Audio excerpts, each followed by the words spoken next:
sasabihin kasi paano, that's one of the questions. But how would we know? It's obviously, if there's one thing for sure, it's not person to person.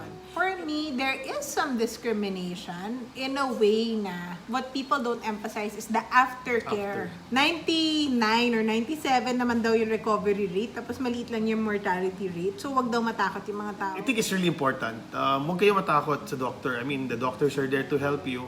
Hopefully, matapos na to, I feel so kawawa for the kids. Si Bas, he wants to go to the beach. I really can't imagine a life like this for the kids na nakakulong lang sila, hindi sila maka-school ng normal, di ba?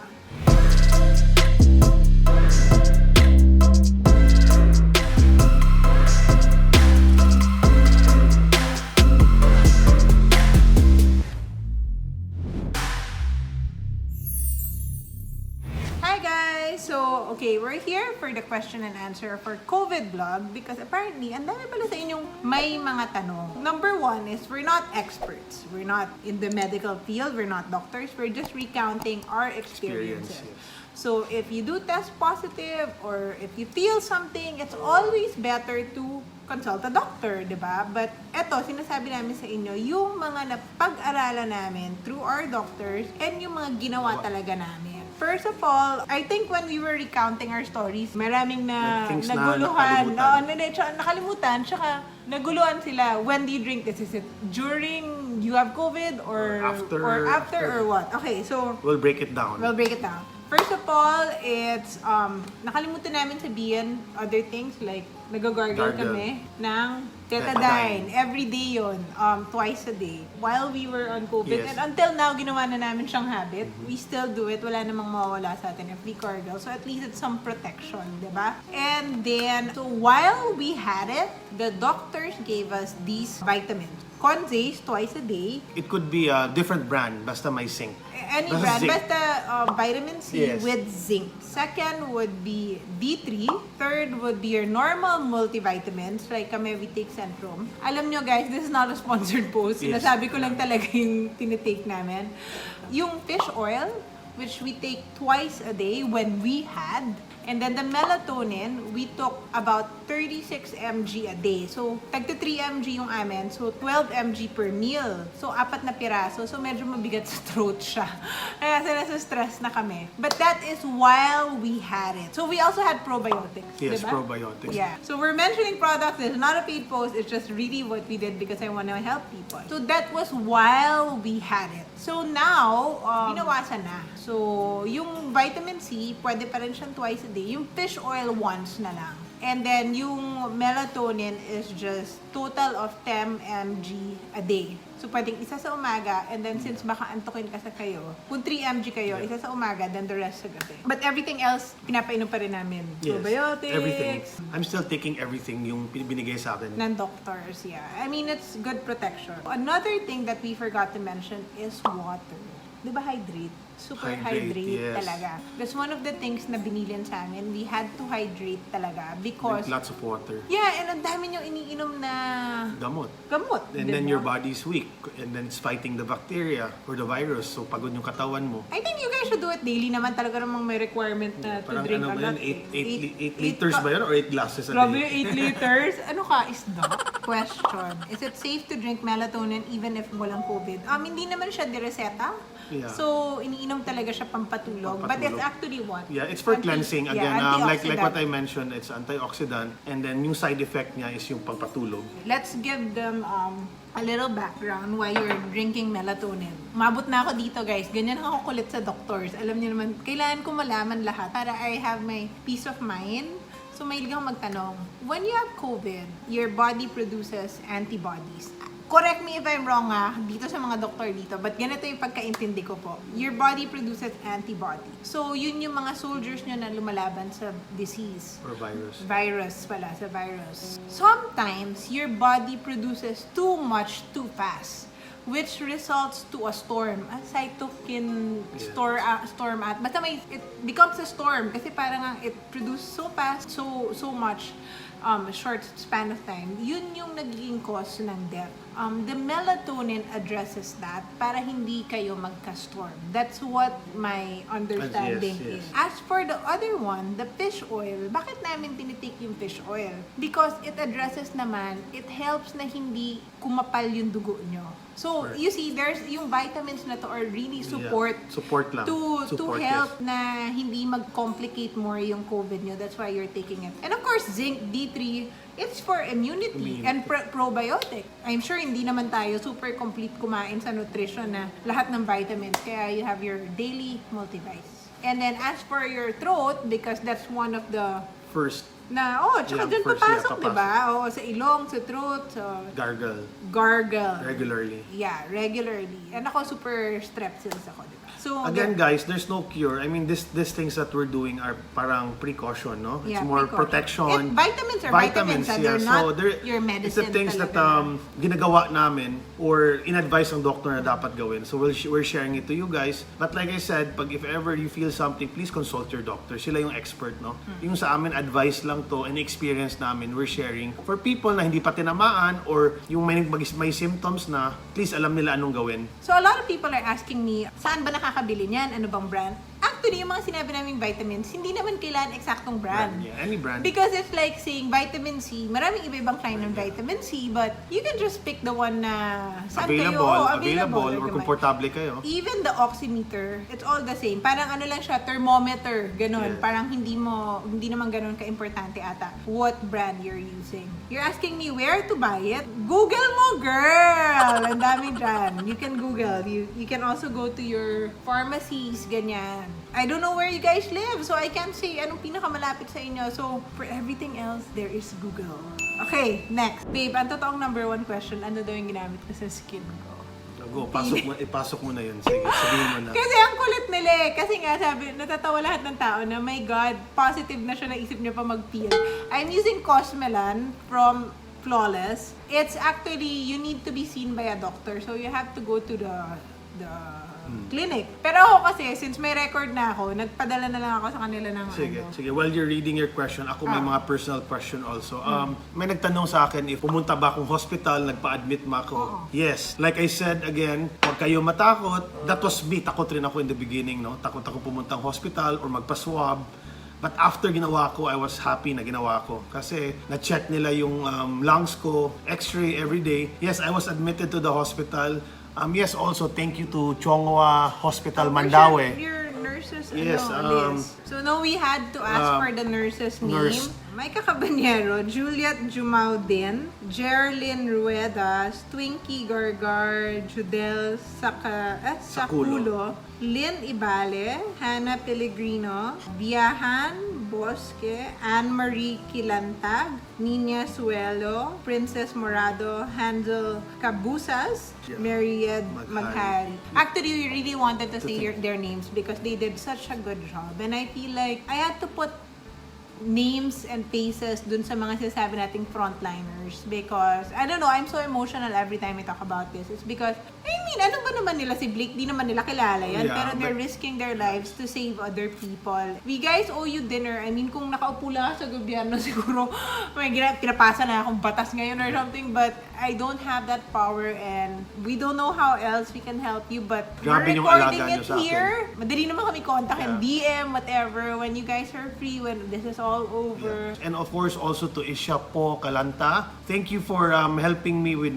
all my needs there in Chonghua Hospital. Salamat, grabe. You made my life easier talaga. Yeah, that's one of the questions we got. Yeah. Bakit ka nagpa-admit? Because narinig ng doctor yung ubo niya. So, when he was starting his cough, parang I think it sounds bad. The doctor wanted the chest x-ray.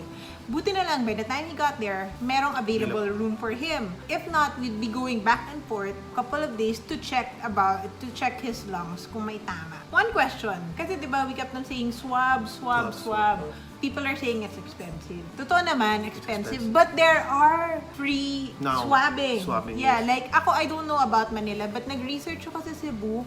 Vicente Soto is offering Bayanihan Center. Bayanihan Center, I think IEC. Free siya, you just have to Call the Google hotline. nyo lang, guys. Huwag nyo nang tanungin sa akin. Google nyo lang. You'll find details when you Google. Did you experience discrimination? Yes and no. No, because hindi naman kami lumalabas. We Yes. were warned not to come out. Parang wag na, para wala nang baka yung mga kaibigan nyo, hindi na makipagkita sa inyo. Number one, kaibigan namin sila, makikipagkita talaga sila sa amin kung gusto na makipagkita dahil hindi naman, alam mo yun, syempre, hindi ka naman lalabas ng positive ka at contagious ka, di ba? But hindi na naman kami lumalabas. Yeah. For me, there is some discrimination in a way na syempre, pag-uusapan kayo sa mga pagchichismisan kayo, which we did. And I think the fact that kami, rin kami, biktima kami dyan, the fact that we went out, at least diretso nang galing sa amin kaysa kung ano-ano pa yung nasasabi ng iba. And one thing, for those na COVID positive and you feel like you're experiencing discrimination, thanks to my lawyer friend, Elmer, tinuruan niya ako that you have your basic human rights, which you should know, your right to privacy, and also your Data Privacy Act. Pwede nyo silang kasuhan kasi hindi nila pwede ipagkalat yung mga sensitive information like you're positive or ganyan. They can only say it to the authorized whatever. Hindi rin sila pwede mag-contact trace on your behalf without your consent. So you guys have to know your rights so you can do the proper actions if needed. Even sa mga chat groups, parang may certain number of people, di ba? Minimum of 5 people now. Tapos, halimbawa, pinost na yung medical record mo or something. So, they cannot post your medical record. So, Sabi ko sa inyo, ganun ako mag-research as in all areas covered. Kapag nag-positive at nag-swab test ulit kayo, possible ba na positive pa kayo after 14 days? Yes.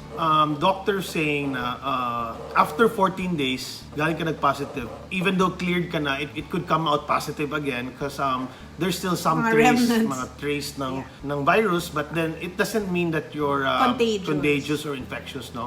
So it will be there, but para siyang nandun lang siya, pero it doesn't really matter. Some doctors or the DOH now, based on what I learned from the doctors, parang after 14 days maging positive ka, hindi na kailangan mag-reswab. They don't do that because pwede ka kasi mag-positive ulit pero hindi na siya infectious. So, parang naging useless na lang and sayang na lang yung test mo. What they recommend now after 14 days... It's an IgG, IgM titers, I don't know how to say it, but it's a blood test. They will draw blood from you. It's not those patak-patak levels. You will see your level ng infection. So, yung IgM mo, dapat wala na yon, non-reactive, para hindi ka na nakakahawa. And then yung IgG mo, dapat mataas siya because that's your antibodies na post-virus or something. Correct me if I'm wrong. I'm not sure if I'm using the right terminologies, but that's my pagkakaintindi sa mga doctors. Okay, the next question is, so after ko mag-positive, after ko gumaling, anong dapat ko gawin? I think what people don't emphasize is the aftercare ng COVID. Because sabi ni Blake, siya super weak pa rin, di ba? Yeah, I think after na-release ako sa hospital, parang 1 week pa may recovery ako, meaning I was back to not normal, but hindi ka 100%. Pagod ka pa rin, mabilis ka, hinihingal. Hindi siya like kaagad pag makalabas ka ng hospital, okay na. It's a process. Even Dr. Fermin texted me, go back na to exercise, but do 3 times a day or 5 minutes of walking. 3 times a week? No, 3 times a day, but 5 minutes lang. Okay. No running, just walk, dahan-dahan. So it just means that your body naman talaga is not 100%.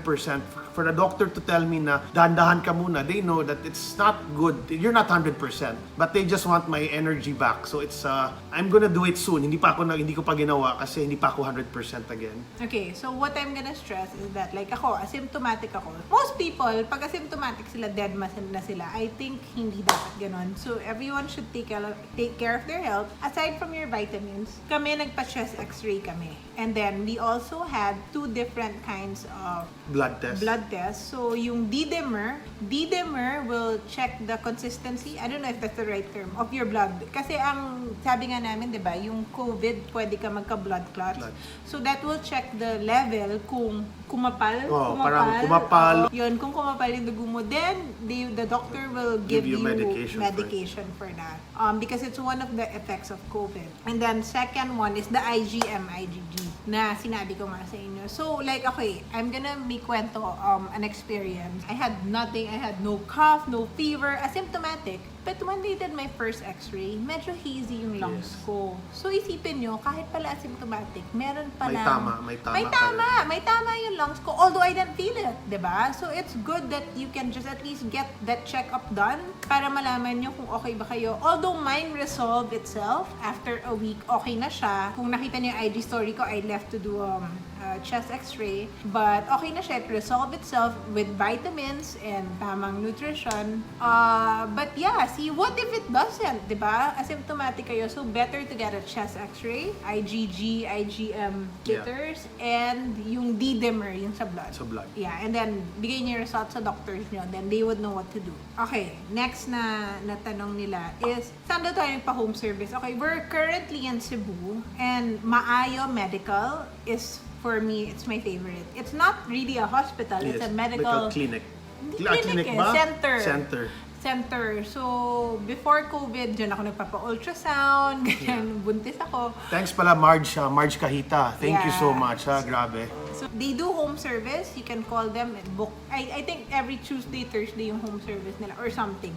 They also have x-ray on wheels. Marami silang services, and that's where I went because hindi siya hospital, so wala masyadong tao, diba? Tapos maganda yung facility, maayos. They're asking, babe, ano ba talaga yung mga symptoms na naramdaman mo? And parang in chronological. Sige. The first 2 days na may sore throat ako. Sore throat na normally when I have a sore throat, a day or two, gargle ka, you take vitamins.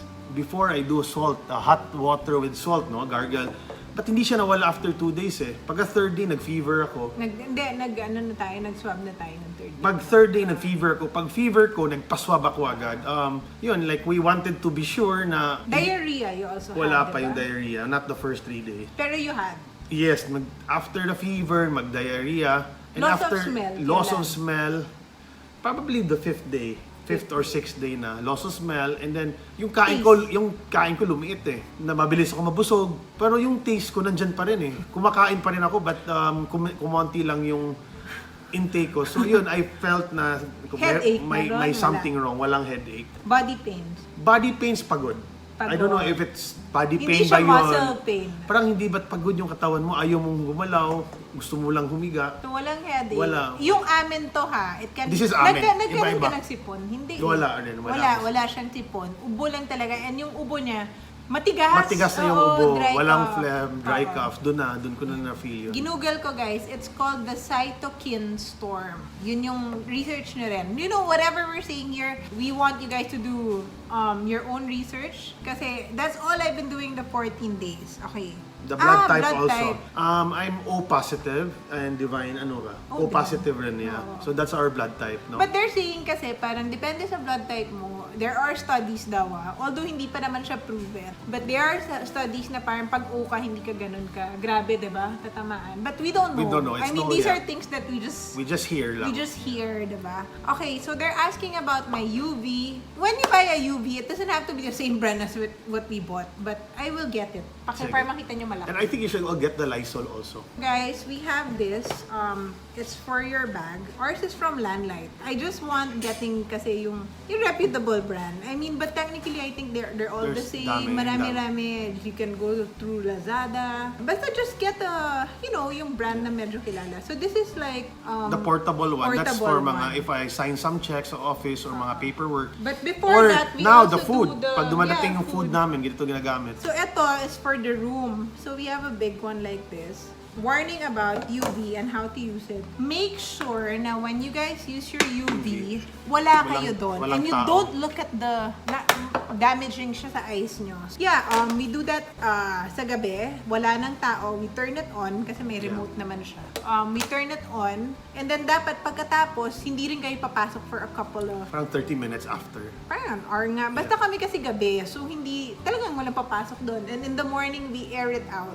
So, we make that, marami kaming ganyan.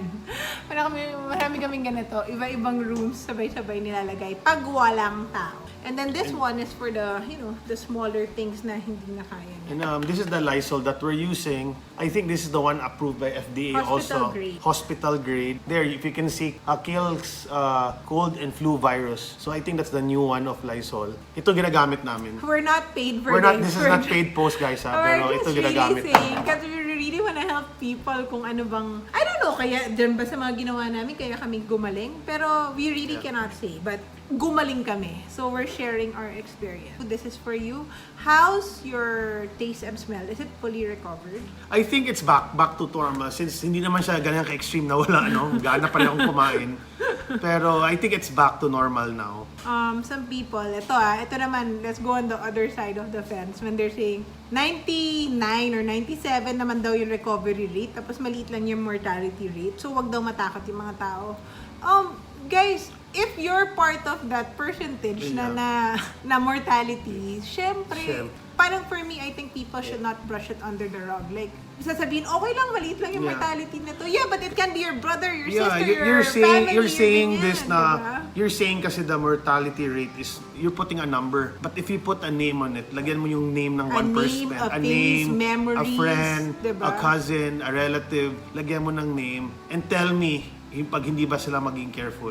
Oo. Because you're just using numbers walang pangalan yun Tao yung kausap natin dito. So, please be careful pa rin, guys. Oo. Parang you don't say na wala lang yan. Alam mo yun yung parang, you know what we've been through. I think sabi ko nga, my God, alam mo yun. Usually, hindi naman kami perfect, madalas kami mag-away. Pero I think this is the biggest challenge talaga that we face together. It's because you have to be honest. The idea of death was right in front of you. Ano yun kung mamatay si Blake or mamatay ako pa yung anak ko? Alam mo yun, you keep wondering about those things. Well, I was in 14-day isolation. Ano-anong iniisip ko? Parang, paano kaya yung mga bata ganyan? It gets really scary. Ako, I was isolated for 21 days. Yun, for people na may kids, can you imagine 21 days, hindi mo mahawakan yung anak mo? Ang sakit, mas masakit pa. Feeling ko, mas masakit yun sa COVID. Oo. Diba? Nakatingin ka lang sa baby mo na hindi mo pwedeng lapitan. And or hanggang our kids FaceTime are lang. so small pa, so they that's don't 21 understand. days. Grabe. If na-try mo, mas mahirap pa yung mental punishment. Kaya nga, I really have to give a shout out to all the OFWs. Grabe. Like kami nga, ilang araw pa lang parang nababaliw na ako. So I really understand yung importance nila sa family to give a better future. So hands off sa mga OFW dyan. How did you deliver the message to your family? Blake's dad was in the know from the start. Yes. We informed him. The mom of Blake is funny. Super favorite ko yun si Mommy Jenny because alam niya, so positive na si Blake. So I asked her for comfort. Kasi sabi niya, oo nga. So she was sad. Sabi niya, pero pag panahon mo na, tawa ako ng tawa. Parang inilog ko, oh my God, parang mali ata yung tinanungan ko ng advice. But you know, she's really just trying to throw words because she was also panicking. And then, so her she advice knew. was always pray to the Lord. Okay, when Blake came home, ito hindi mo ata alam, Blake came home, so okay na. Then we came out with a video. Oh my God, all these times pala, hindi nga alam na positive din ako. Nalaman na lang niya sa video. But I remember talaga, we told her, it's just baka she's so Baka nagpanic rin siya na she got worried. Sabi niya, Yes, of course, to my dad and mom, grabe. Thank you so much checking on me every day. Research. and then also my parents, because my dad kept on worrying about me. Yung siblings ko, meron talagang Von Wille. It's a rare blood disease. So what I did was, I told him after hindi ko rin sinabi sa mga kapatid ko kasi sobrang daldal din ng mga yon. So, I don't know if that's the right thing, but I was just so scared na he will worry, then he's not here in Cebu, and then he will panic for the kids. So, sinabi ko after na. May results na. May mapakita na ako. Okay na kami. Okay na si Blake. But he was still worrying. He kept on calling pa rin for the follow-up check-up. Ano nang result? Nung sinabi kong 3 o'clock, tumawag talaga on 3 o'clock. Alam mo yon. So, syempre, I think like every parent would. So, yeah. Joke Sige, na. next question. Okay, what's your next question? Ginunuming. How did you isolate daw? What are the precautions you took? So, the precautions is, nung isolation pa lang nung humiwalay kami, hindi na kami gumagamit ng plato ng bahay. Diba? Disposable. We were na. using disposable, yeah. I mean, I really want to save the earth, but Yeah. There's also question if the mga helpers or katulong sa bahay lumalabas. Wala. wala. Walang As in, we have lumabas. to clear it. Wala pang nag-day off since March. Yeah. So, kami lahat nasa bahay lang talaga. Zero na lumalabas. Okay, to clear the paano yun? Paano kayo nag-supermarket? Yung driver namin, who is negative, who tested negative, also. he buys it for us, or we get it from Prince, which is their business. And then, iniiwan lang siya sa lobby. And then, we have a cart that goes up the elevator nang walang tao. And then, we just get it. So, ganun lang yung naging life namin. Even work stuff, up and down, whatever, galing. Wala talaga kaming taong nakita. Sabi ko nga, nakita na lang naming tao is yung nag-swab sa kanya. And nakatapak lang ako ng lupa nung nag-x-ray ako. That's what I was trying to say with you guys, na hindi ko talaga alam kung paano. It's so hard to identify now, but it's obviously, if there's one thing for sure, it's not person to person. It's through packages, food, anything grocery talaga. that goes into the house. You just have to really put another extra layer of So sabihin kasi paano, that's one of the questions. But how would we know?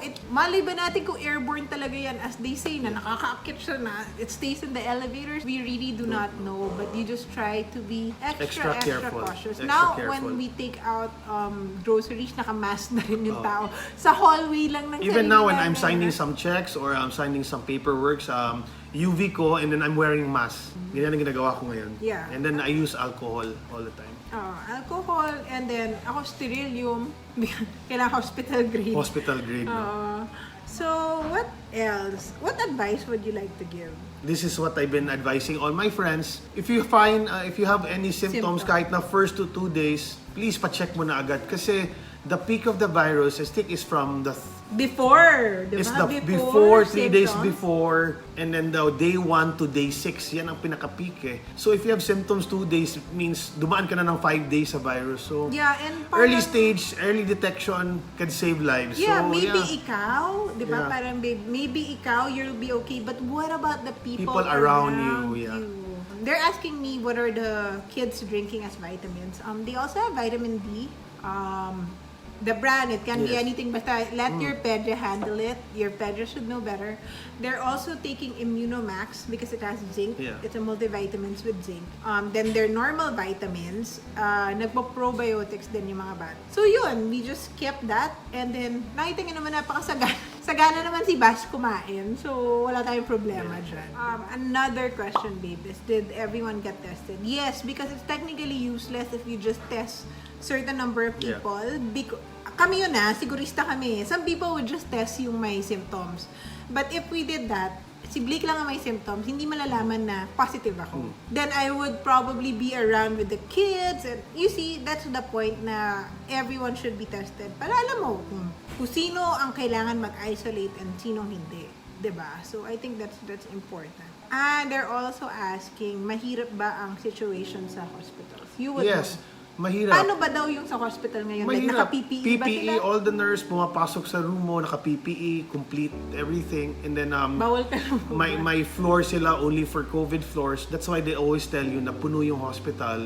Because kulang yung nurse here in Cebu. I don't know in Manila, but in Cebu kulang yung nurse. Hindi lahat ng floors ng hospital bukas. That's why may parang limitation lang sila or may... But how was your experience? Like, okay, then you go, how often do they go to you? They check on you parang every 2 hours pumapasok sa kwarto. Kahit natulog ka, they still check on you, yung oximeter. Check, get your blood, x-ray. Every day, Every once a day. day. Mahirap to the frontliners, to the doctors, nurse, grabe.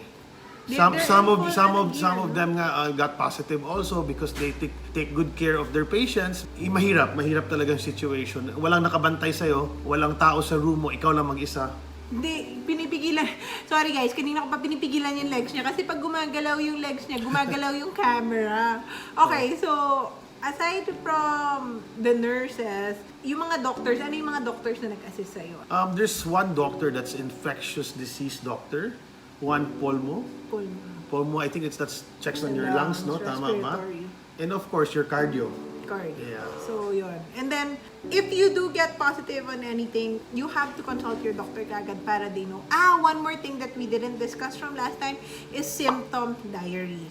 apparently, COVID is very chronological. Parang ito, then sunod ito, then sunod ito. You might not have the same symptoms as everybody, but may kita mo doon, nakikita ng doctor. So, very important that Pag day 1 mo, sulat mo na kaagad. lahat. Kami ganun ginawa namin kasi nga OC ako Day naka-Excel. 1, cough. Day cough. 2, konting ganito. And hindi, details. ano siya, as in, this is the temperature, eto kinain niya, ganun ko Yeah. ginawa. Medyo mahina kinain niya, kumain siya ng ice cream, tapos sumakit yung throat niya.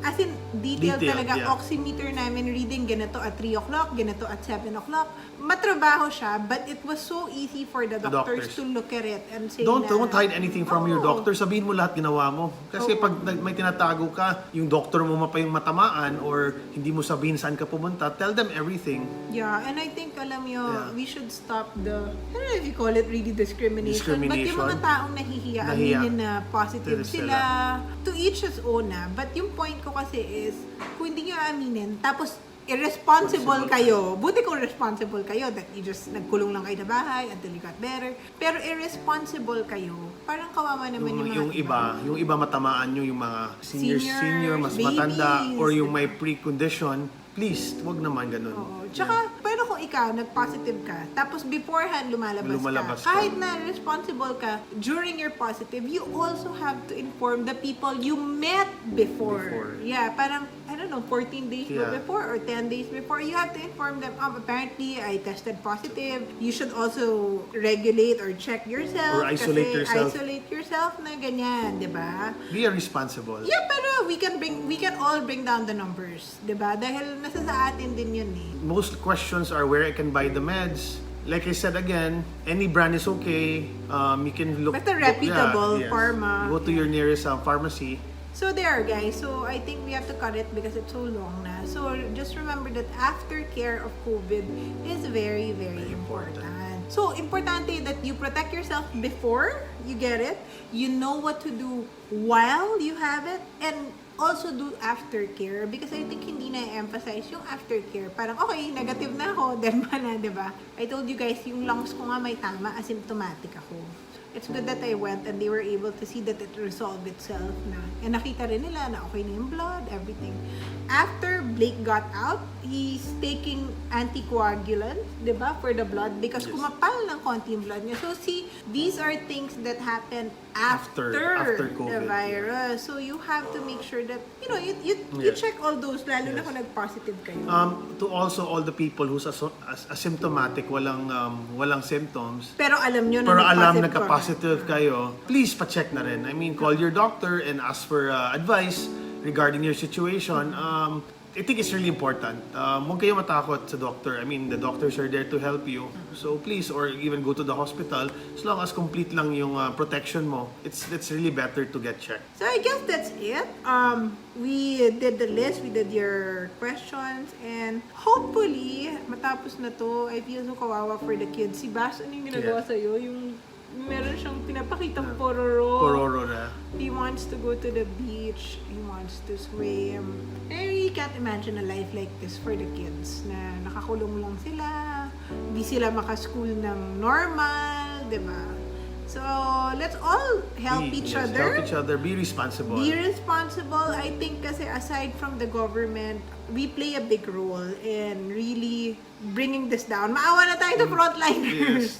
We should do our part. Yeah, let's do our part. No? Oh, I just remembered, like, about blood clots. The reason why they realize they should address the blood problem is because, hi, come here. Come. Hi. Say bye-bye. Come here. When they opened up yung mga namatay sa COVID, they saw na a lot of blood clots. Apparently, that's why pala they were, ang ganda! Someone says, Someone's here! say Iba hi. naman. Ibang baby naman. Ibang baby naman. Oh, masakit. Tanggal. Tanggal. Okay, so when they opened up the bodies nga, maraming blood clots, yung mga COVID fatalities. So that's how one of the Italian doctor said, I think we're addressing the problem wrong. Syempre, pag may blood clot, hindi makaano, tapos i-intubate. But apparently, we have to also address yung clotting. So So that's why you take fish oil and then that's why you have to check your blood. Okay, so guys, thank you so much. Ang dami na naming kwento and research. Remember, we're not medical experts. We're not in the medical field, but these are things that we learned during our experience. Our experience. And my advice also, last advice is for people who got positive and may antibodies na, Donate. please donate. Yeah. Donate plasma. A lot of people needs it now. I think there's also a hotline where you can call to donate, please. We're just waiting do for do the your part. Do levels your part. Yeah. and kasi may certain time parang 14 ilang days oo, after your yeah. last symptoms. So after his last symptoms. So siya hindi pa pwede because he's under anticoagulants pa. Yeah. But after, I'm gonna donate also. We're all donating. We're both donating. And hopefully we can save lives. Diba? Okay, Thank you. so Bye-bye. guys, bye. So please don't forget to subscribe because we have a lot of videos coming up just for subscribers. Kasi nga ayoko nga siya maging mapuno, ma-flood. But thank you so much guys. I hope you were able to help and impart information. Bye!